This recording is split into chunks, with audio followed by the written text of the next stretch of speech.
Michael Saylor's strategy, selling another 1,600 Bitcoin as USD reserves hit 4.65 billion. We're going to pair that with the latest news from Trump's Bitcoin holdings.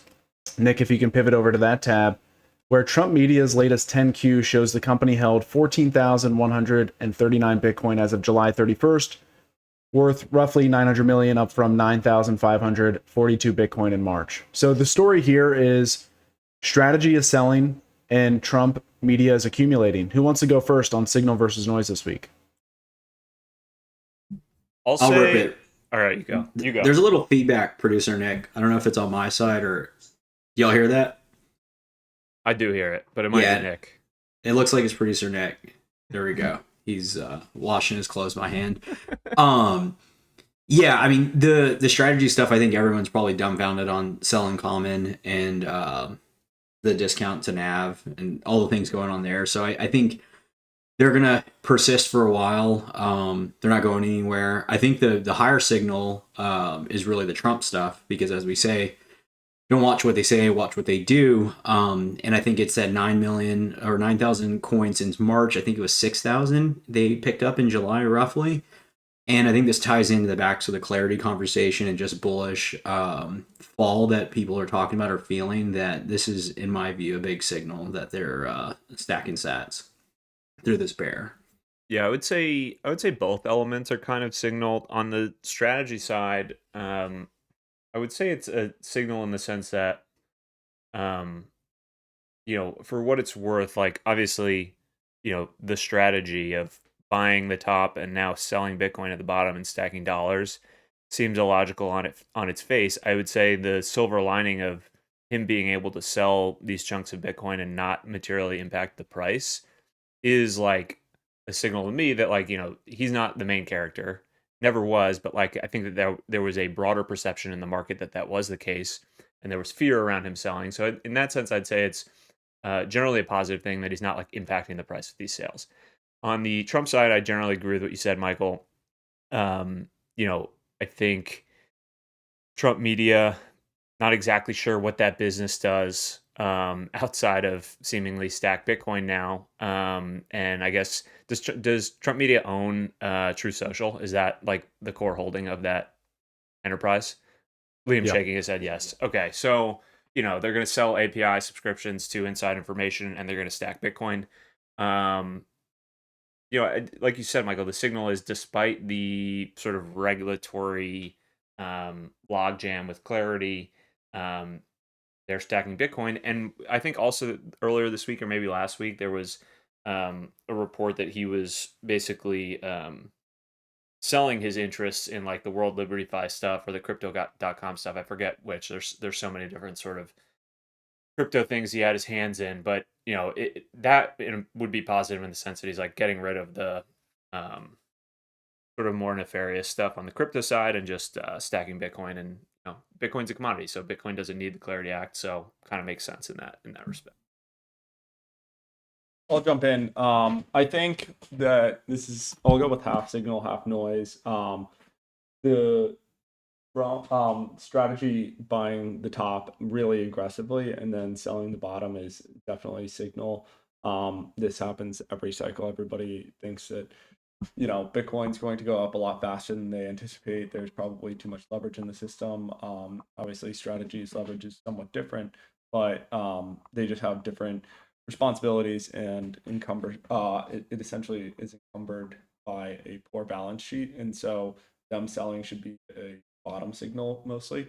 But the Trump Media business is also a bit of noise too, just because the business is making less than $2 million a year in revenue.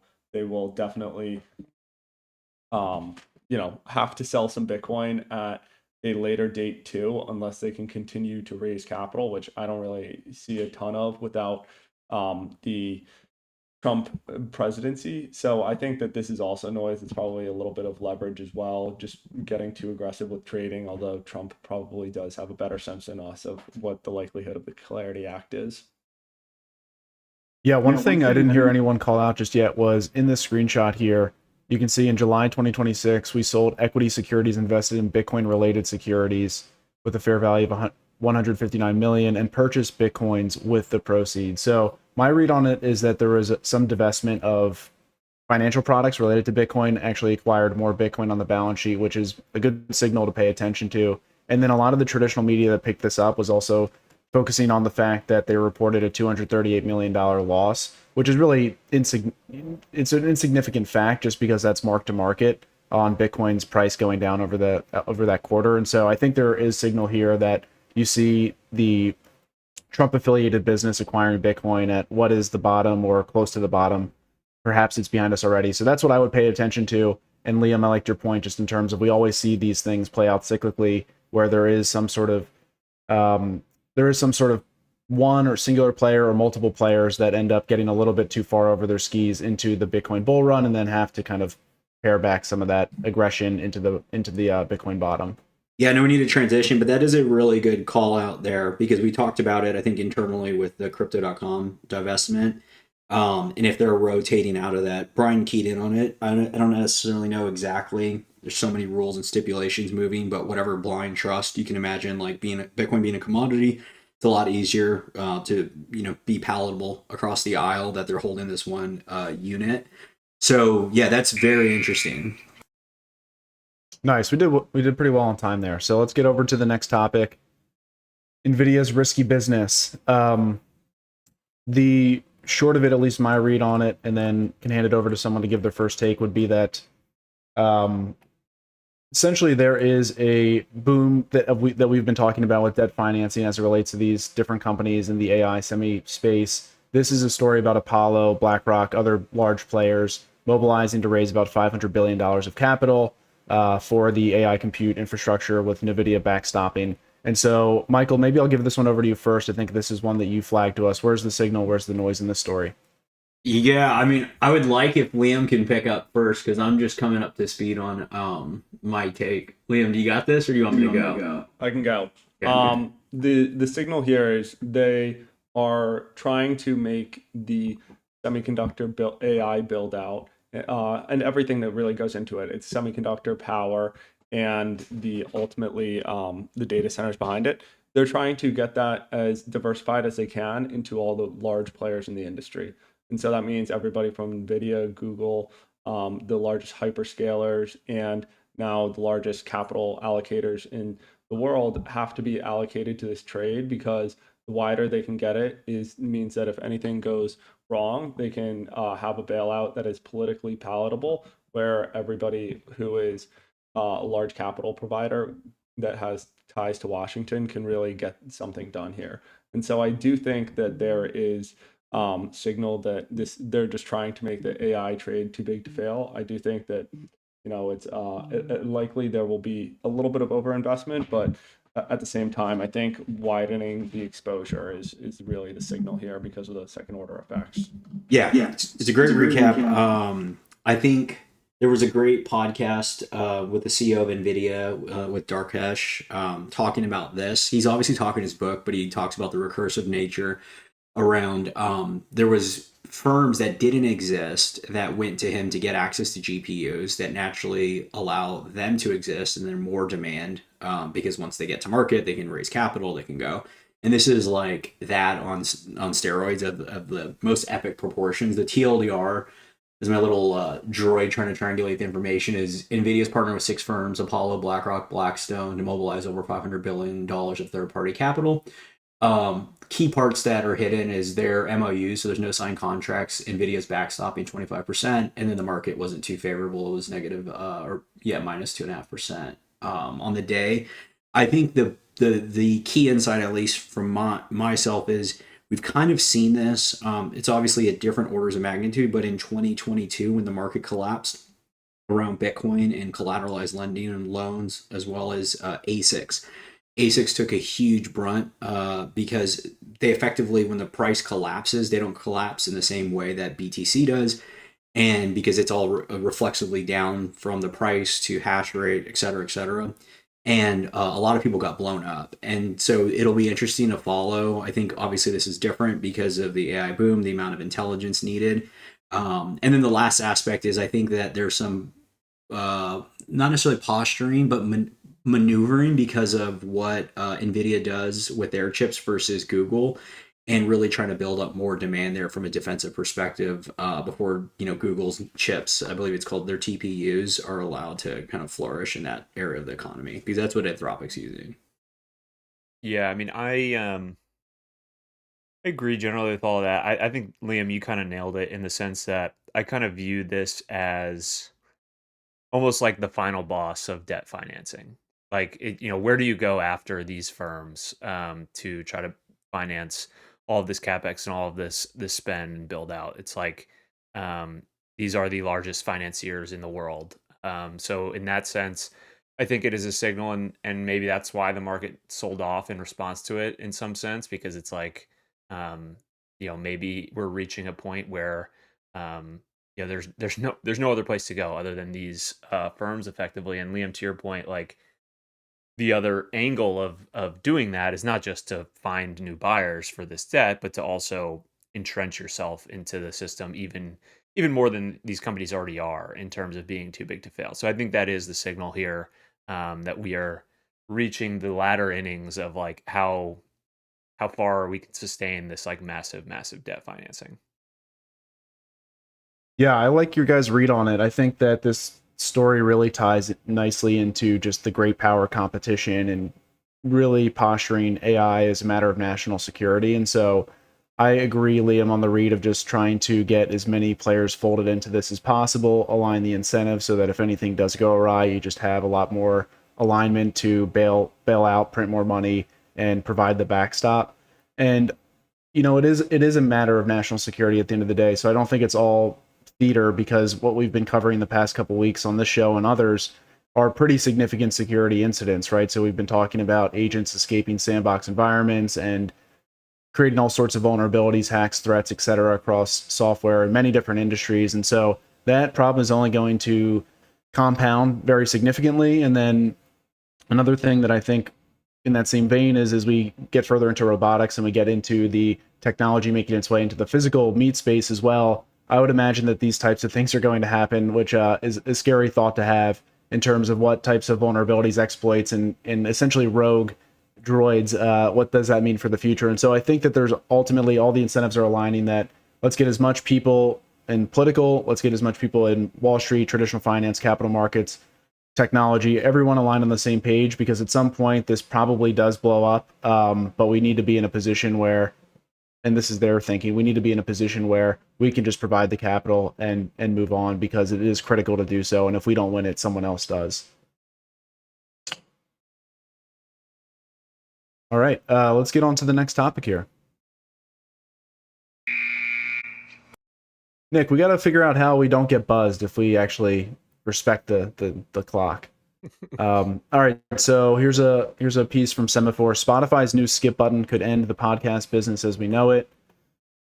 Another one, I think, the quick read on this was the fact that Spotify is testing essentially like a one tap. I think it says it somewhere here, but like a one tap skip ahead button to skip entire ad breaks. And so there's been, I guess, rightly so, a pretty big knee jerk reaction from a lot of creators on the platform talking about why this is very antagonistic to their business. And I think it ties into them trying to push toward premium subscriptions. And then also there was a story in here as well, or at least adjacent, regarding YouTube, and they're making some changes regarding their short form video and what you essentially need to get from 10 million impressions to 20 million in about 90 days to qualify for their partner program. And then they also increased limits in terms of the amount of watch hours that you need on a channel. So essentially what it's trying to do, at least my perception, is gate some amount of AI created content. And it's also raising the bar for, human content creators, making it more challenging to monetize on their platforms. Yeah, I thought this was super fascinating. A lot of signal here, because ultimately this ties back to conversations we've had on Final Settlement and other podcasts around the internet in its first version, second version, were just early stages of how this will end up, whether it's 10 years from now, let alone 50 years from now. And podcasts are a great example. They've never really had a great monetization scheme because of the RSS feed and then attribution from the different, like whether it's Apple Podcasts to Spotify, what are the right amount of downloads, how long are people listening. and then ultimately skipping through. And I think that like a lot of people that use these tools naturally start to, and this is also like user behavior around attention, that there's probably just like a book, 20% of the podcast, if you can discern and how you can get to that, gets you what the essence of the pod is without having to listen to the full hour. And so I know that a lot of people have been thinking about this. It makes rational sense. These kind of summaries or ability to like move to the key points, bypass ads.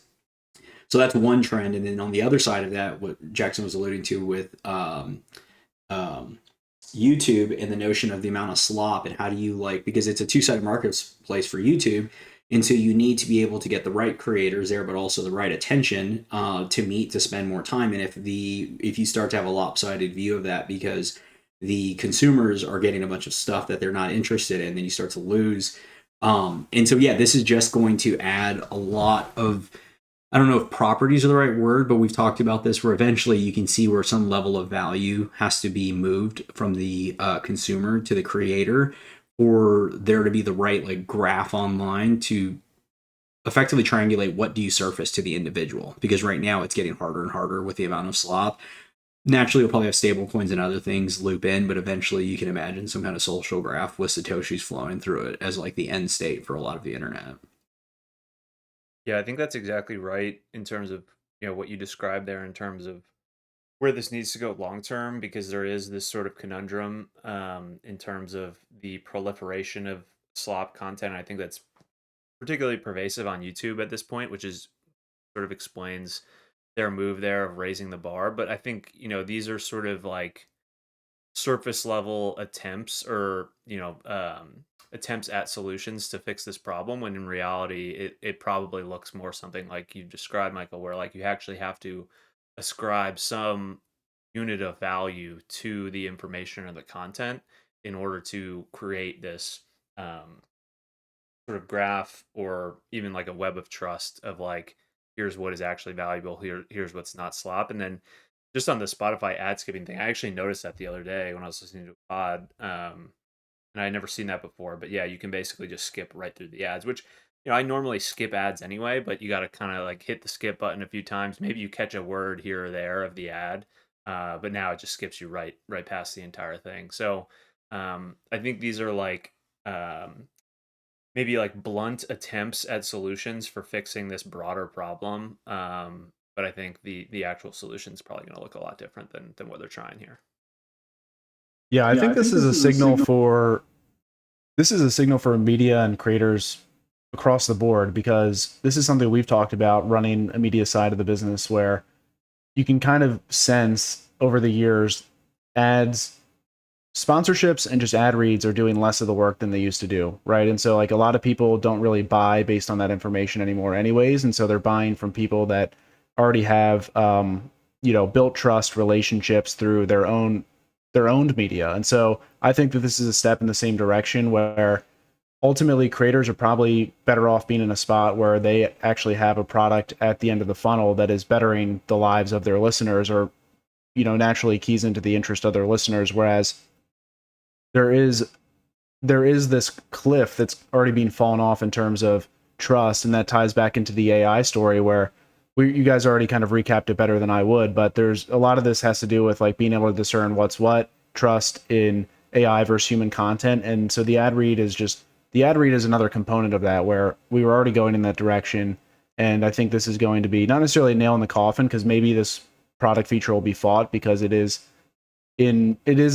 against the interest of a lot of the creators on the platform. So I don't know necessarily where this ends up, beside the fact that I do think this is a trend that we're already going toward, and it is probably a wake-up call for a lot of people that are relying on these external ads that were maybe not even delivering much value to begin with.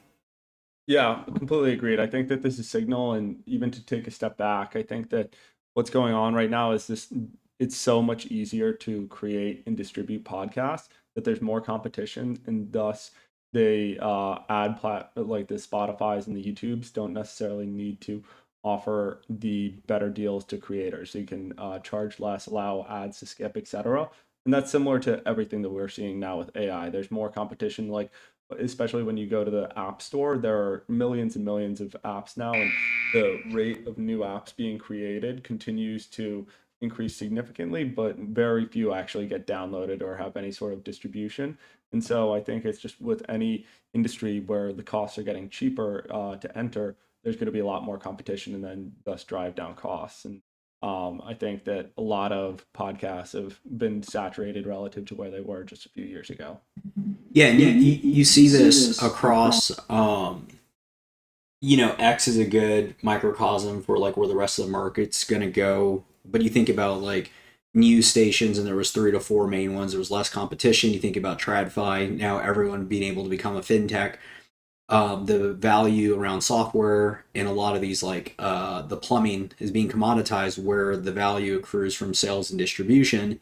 And it makes complete sense. Whatever respective segment of the market, you kind of want the quote unquote experts that are building the product to have enough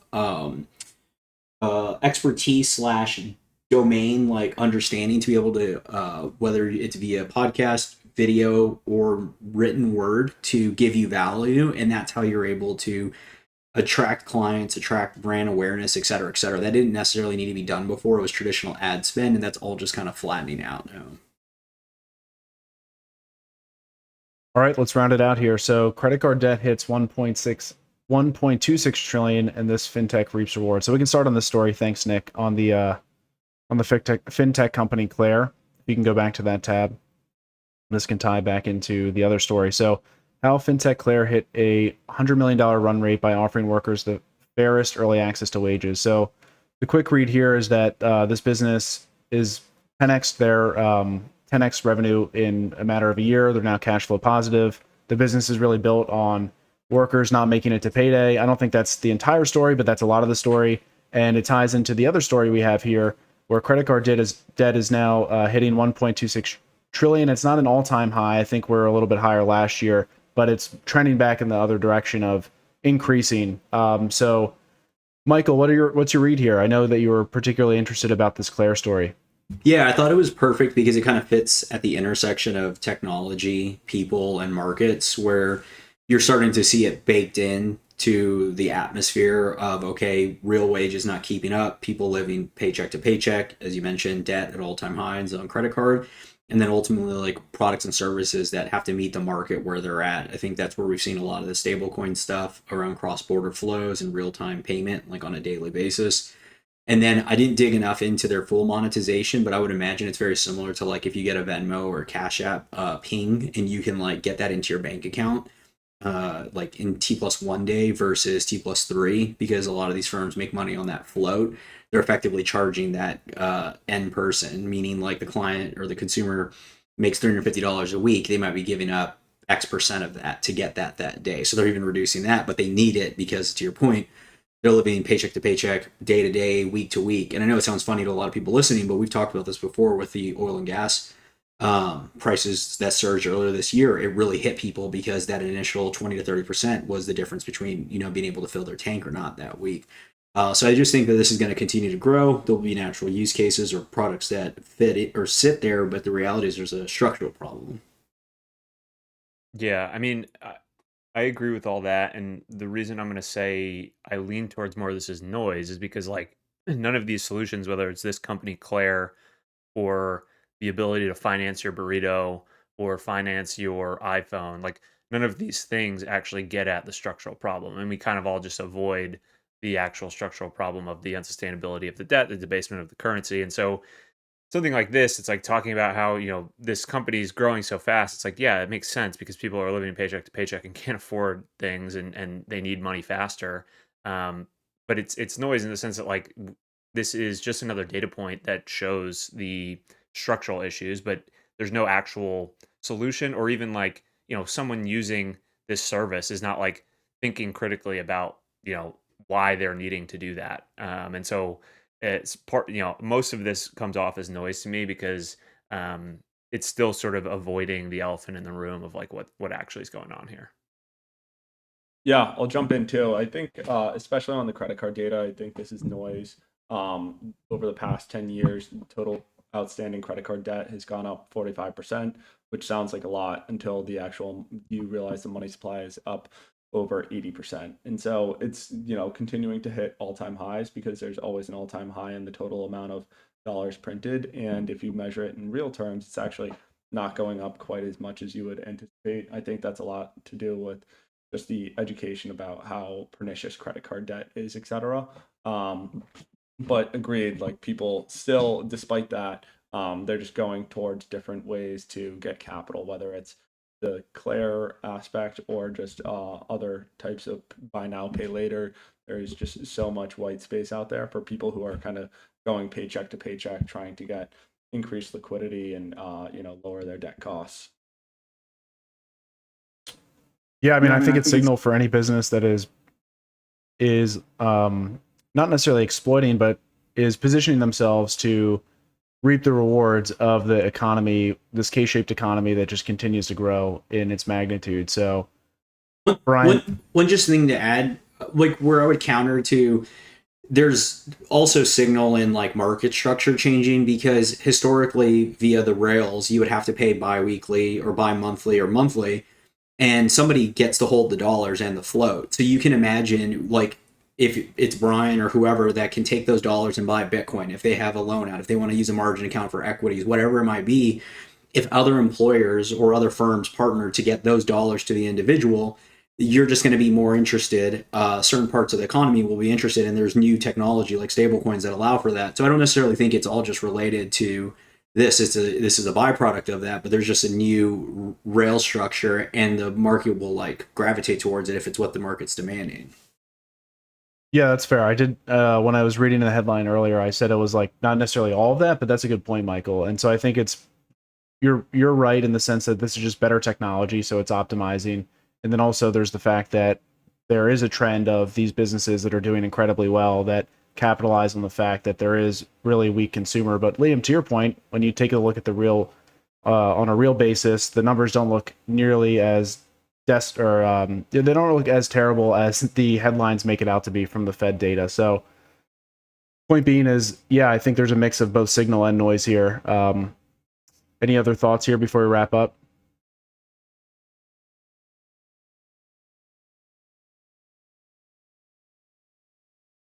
All right, lightning round or quick 30 seconds. Let's kick it off here pretty quick. Brian, I'm sure you have one. What's the lightning round? So my lightning round one is, did you guys see this story? I think it was first in the New York Post, but a Long Island Little League baseball team has their best season in 63 years. They won a state title. And basically what this story and the team itself is crediting their success to is a no phone policy as the secret. So basically 5 hours before every game, all the kids kind of handed in their phones and weren't allowed to look at their phones. No screen time prior to the game.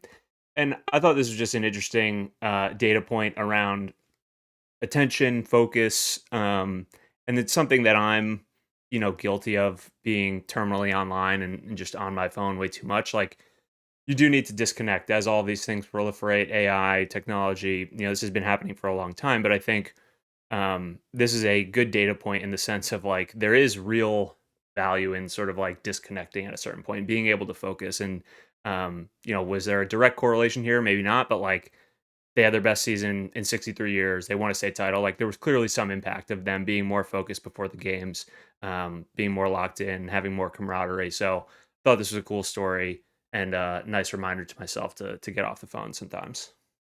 Yeah, that's a great story and a great anecdote for like, if you try to read and you have the phone anywhere near you or visibly near you, your lack of attention is significantly lower than if you leave it outside of the room. I ended up going down a rabbit hole on this, and I think like very bullish long term on the contrast of like disciplines, whether it's kids or adults that are able, there's products and services that it's like one in the cloud, one in the dirt. Like you can actually deal with the real world while, being able to leverage AI, because you're going to need both. But if you go too far either way, you're kind of going into the wrong direction. The only thing I got is the Mickey pod. I don't even know if I shared it before. From Ribbit Capital, main principal there. The dude, I'm pretty sure started a company with Wences Casares before he even found Bitcoin. And I didn't know of Ribbit until this past like year. Fascinating firm, early to fintech trends like Coinbase, Kraken, etc. But then also naturally a Bitcoin guy. And I thought the podcast was interesting because I don't think they mentioned Bitcoin once, but you can hear a lot of his like wisdom and first principles thinking in that podcast with David Senra. So I'd suggest listening to that. Yeah, that was a great one, and would echo that statement. I'm happy to go next. I thought this one headline was interesting. It was Unitree IPO oversubscribed by 5,526x. For those who don't know, that is a Chinese robotics firm that just went public at about I think it's a $9 billion valuation. Retail was allocated $200 million in US dollar terms, and it was still that oversubscribed. And I think that it does have to do with both the company, which is relatively small. I think it's like less than $400 million in revenue, but it's pretty profitable. But it has more to do with just the fact that many people don't have, especially in China, don't have any place to put their money. Their property values, where they have pretty much all of their um, domestic money, and is like 60 to 70% in their homes. That's fallen by like 25% since 2021. There's very small amounts of actual just like bond market. You can't get your money outside of the country, and keeping it with banks doesn't really offer you any interest. And so I think that this has a lot of parallels to, when there's a hot trend, it's going to be hot. And just like Bitcoin's probably fallen a little bit out of flavor right now, people don't generally have a lot of places to put their money. And so when the trend comes back, it's going to come back aggressively. Nice. Nick, you got mine handy? You got it, Jackson. Save loads. Women hold more. No, that's not mine. That's not the high school football player prep. No. Jackson is declaring for the WNBA. Wow. Women now outnumber men in the work. I mean, I guess, yeah, you could take that as this headline is what that means. But women Related. now outnumber men in the workforce as rise as stay-at-home boyfriend emerges as a new economic trend. I don't have much to say about it, but what is the stay-at-home boyfriend? That's ridiculous. You're supposed to be bringing signal in the light. Yeah, I don't know Jackson, what Jackson. not just funny headline. All right, great stuff, guys. We'll chat next week. All Jackson right, will we'll see bring you Thursday. more fire.